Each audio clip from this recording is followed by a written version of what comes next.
नमस्कार, आप exam tour देख रहे हैं। शिक्षक अभ्यर्थी को थोड़ा सा विचार करना चाहिए कि आखिरकार आप जो न्यूज़ सुनना चाहते हैं वहीं केवल बताया जाए, जो सच्चाई है उसको नहीं दिखाया जाए तो आपको अच्छा लगेगा क्या?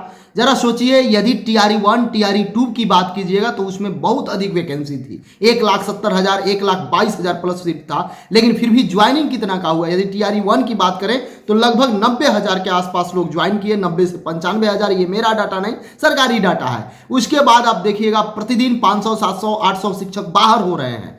फिर आप टीआरई 2 की बात करिएगा तो उसमें 75,000 के आसपास लोग ज्वाइन किए। उसके बाद से प्रतिदिन 2,000 3,000 100 500 बाहर हो रहे हैं। तो आखिरकार आप जो सोच रहे हैं, आज के जो न्यूज़पेपर में दिया है कि सीट बढ़ जाएगी, तो मैं जो बता रहा था उसमें कई सारे विद्यार्थी कह रहे हैं कि इनको कुछ मालूम नहीं रहता। तो जरा आप सोचिए, यदि 1 कैंडिडेट 1 रिजल्ट नहीं लागू रहता है, यदि डॉक्यूमेंट्स वेरिफिकेशन पहले नहीं होता है, तो इसमें 1 लाख के जगह पर 2 लाख भी सीट कर दिया जाए, कोई आपको बेनिफिट नहीं मिलने वाला है। केवल आंकड़ा बन सकता है, आंकड़ा दिखाया जा सकता है सरकार के द्वारा कि हाँ ये आंकड़ा है, इतना पर मैंने बहाली निकाला, लेकिन उसका लाभ आपको भी नहीं मिलेगा, किसी भी स्टूडेंट को नहीं मिलेगा। तो थोड़ा सा समझा कीजिए, कोई भी बात को जानिए। बहुत सारे लोग आ जाते हैं कि ऐसा हो रहा है वैसा हो रहा है। आप एक बात लिख के रख लीजिए, कुछ नहीं होगा यदि 1 कैंडिडेट 1 रिजल्ट नहीं लागू किया जाए, यदि डॉक्यूमेंट वेरिफिकेशन पहले नहीं करा लिया जाए फाइनल रिजल्ट आने से पहले, तो उसमें किसी भी स्टूडेंट को कोई बेनिफिट नहीं होगा।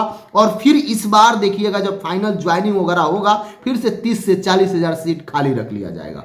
और विद्यार्थी इस बात को समझते हैं, केवल चला दीजिए स्क्रीनशॉट लेकर, कोई भी पेपर का कट हो उसमें बीपीएससी का नोटिस लगा दीजिए और दिखा दीजिए, तो ये लोग खुश रहेंगे। वैसे विद्यार्थी को मैं बता दूं, एग्जाम टूर का ये काम नहीं है। व्यूज आए ना आए, आपके साथ जब आप आंदोलन करते हैं उस समय जाकर दिखाया जाता है। आपके लिए 1 कैंडिडेट 1 रिजल्ट की आवाज़ उठाई जाती है। आपके लिए यह भी चर्चा किया जाता है कि डॉक्यूमेंट वेरिफिकेशन पहले हो जाए।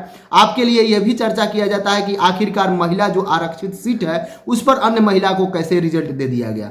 आखिरकार जब जो बिहार के आवासीय नहीं है, जो बिहार के निवासी नहीं है, उनको जनरल पर रिजल्ट देना चाहिए, तो उनको आरक्षण का लाभ कैसे मिल गया, उनको बिहार के आवासीय का लाभ कैसे मिल गया, इन सारे चीज को लेकर चर्चा किया जाता है। तो आपको ये तो बात सही लगेगा नहीं, क्योंकि आपके हित की बात किया जाता है। आपसे केवल बता दे कि 1.5 लाख भर्ती बढ़ जाएगी, 2 लाख आ जाएगी, तो आप खुश हो जाइएगा, क्योंकि आपके पक्ष में ये बात हो गया। लेकिन ये पक्ष विपक्ष कुछ नहीं, जो सही है उसको एग्जाम टूर सही कहेगा, जो गलत है उसको गलत कहेगा। चलिए मान लेते हैं कुछ देर के लिए कि यदि टीआरई 1 टीआरई 2 का जो भर्ती है टोटल आप में ऐड हो जाता है, तो कितना को बेनिफिट मिलेगा? 10 भी विद्यार्थी को लाभ नहीं मिलेगा। इस बात को आप गांठ बांध के रख लीजिए, थोड़ा सा ध्यान दीजिए। पहले का डाटा देख लीजिए और अभी का वर्तमान समय का देख लीजिए। हमेशा जब भी मैं बताता हूं तो बिना डाटा का कोई कुछ नहीं बताया जाता है। तो वैसे विद्यार्थी को जो बाद में जब समस्या होता है तो फोन करके जो रोते हैं और अभी जो कमेंट करते हैं, उनको थोड़ा सा विचार करना चाहिए। जब एक अंक से पॉइंट से डेट ऑफ बर्थ के कारण आप छटते हैं, तब आपको याद आता है कि 1 कैंडिडेट 1 रिजल्ट लागू होना चाहिए।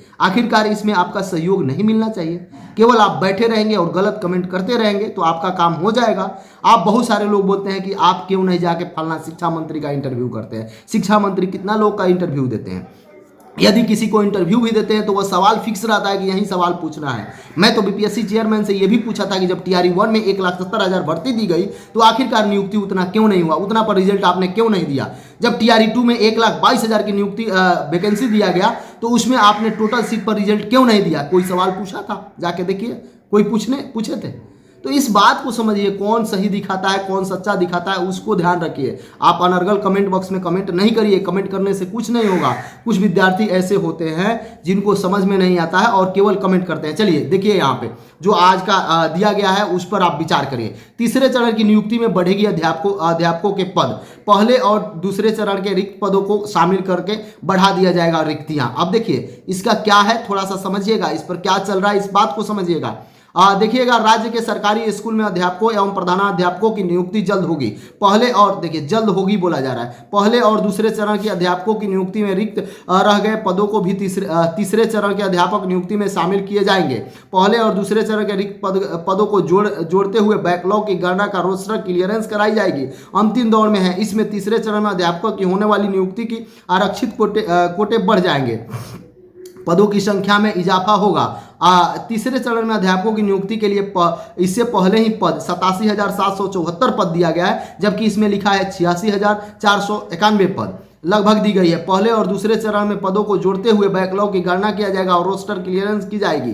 पहले इजाफा होगा, आपको याद दिला दूं कि 1 से 5वीं कक्षा, 6 से 8 के अध्यापकों की नियुक्ति के लिए रोस्टर क्लियरेंस हेतु प्राथमिक शिक्षा निदेशक मिथिलेश मिश्र द्वारा राज्य के सभी जिला शिक्षा पदाधिकारियों को भेज दिया गया है। इस बात को सही है, भेज दिया गया है, कोई दिक्कत नहीं है। लेकिन कहीं से जो विद्यार्थी ये बार बार कह रहे हैं, कहीं से अभी फाइनल बीपीएससी के पास नहीं आया है, लेकिन बीपीएससी के पास इतना ही है कि 87,774 पद ही उनको मिला है। जब तक टोटल पद उनको नहीं जाता है रोस्टर क्लियर करके, तब तक आप 100% इस बात को समझ लें और गांठ मान लें कि 87,774 पद पर ही बहाली आएगी।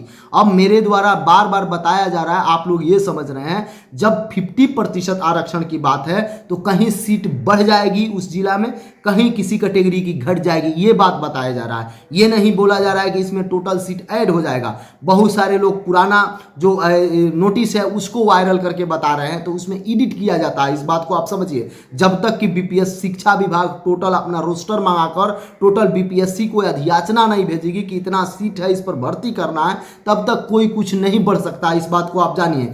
जब तक फाइनली आपको 2 से 4 10 दिन भी लगेगा, अभी सब कुछ क्लियर होगा, उसके बाद कुछ क्लियर हो सकता है। टीआरई 1 टीआरई 2 का गणना करने के लिए दिया गया है, टीआरई दिया गया है, लेकिन इसमें कौन ऐड होगा कौन ऐड नहीं होगा ये क्लियर नहीं है। ये भी हो सकता है कि जो इसको, चूंकि देखिएगा बिहार सरकार का ये दावा हो रहा है कि 12 लाख चुनाव से पहले सबको नौकरी देंगे। पहले 10 लाख का दावा किया गया था, अब 12 लाख का दावा किया जा रहा है। आखिरकार वह डाटा कैसे पूरा होगा आप ही समझिए। तो केवल डाटा का खेल होगा, इस बात को आप जानिए। आप यदि सही में और सार्थक तरीका से स्टूडेंट हैं, आप समझते हैं, आप सब कुछ से ऊपर उठ के 1 कैंडिडेट 1 रिजल्ट की मांग कीजिए। और जो भी 1 कैंडिडेट 1 रिजल्ट की मांग करता है और पूरे सीट पर रिजल्ट दिया जाए और सभी की ज्वाइनिंग की जाए, एक व्यक्ति को एक जगह काउंट किया जाए, उस वीडियो को ज़्यादा शेयर करिए ताकि सभी तक पहुंचे और इस पर विचार किया जा सके। नहीं तो आप कहीं के नहीं रहिएगा, फिर एक अंक पॉइंट डेट ऑफ बर्थ के कारण बाहर रह जाइएगा। तो जो सच्चाई दिखाए उसका साथ दीजिए, अनर्गल कमेंट नहीं कीजिए। कमेंट करने के लिए आप स्वतंत्र हैं, कुछ भी कर सकते हैं, लेकिन थोड़ा सा सोचिए, विचारिए।